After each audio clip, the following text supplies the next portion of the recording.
দুটোতেই common. Hard work ছাড়া হয় না। অনেকে ভাবে স্মার্ট ওয়ার্ক মানে চাতুরি, ট্রিক্স করে, কায়দা করে, ফাঁকিবাজি দিয়ে কাজটা করে নিলাম, কাউকে ঠকিয়ে করে নিলাম।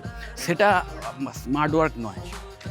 স্মার্ট ওয়ার্ক মানে তোমাকে আগে থেকে ভেবে চিন্তে একটা মানে প্ল্যানফুলি এবং মডার্ন যে ইকুইপমেন্টগুলো আছে সেইগুলোকে ইউজ করে, যে টুলসগুলো আছে, তোমার যখন ধরো তুমি একটা কিছু অনলাইনে কিছু করছো, সেইখানে যেটা আগে ধরো ট্র্যাডিশনাল মেথডে করতে অনেকটা সময় লাগতো, এখন ধরো নতুন টেকনোলজি বা অ্যাপ্লিকেশান এসে গেছে যার মাধ্যমে সেই সময়টা ফ্র্যাকশন অফ সেকেন্ডে বা কয়েক মিনিটে হয়ে যাচ্ছে।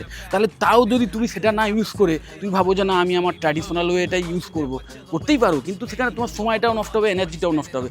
তার চেয়ে বেটার যে তুমি ইনফরমেশানগুলো রাখো যে কোনটার ওপর মানে কোন অ্যাপ্লিকেশানটা ইউজ করলে আমার কাজটা একটু ইজি হয়ে যায়, একটু তাড়াতাড়ি করতে পারবো এবং অন্যান্য বিষয়গুলোর উপর আমি বেশি মন দিতে পারবো বা সময় দিতে পারবো। তাহলে না কাজের কোয়ালিটিটা বেটার হয়। তো ঠিক সেম ওয়েতে আগে থেকেই যদি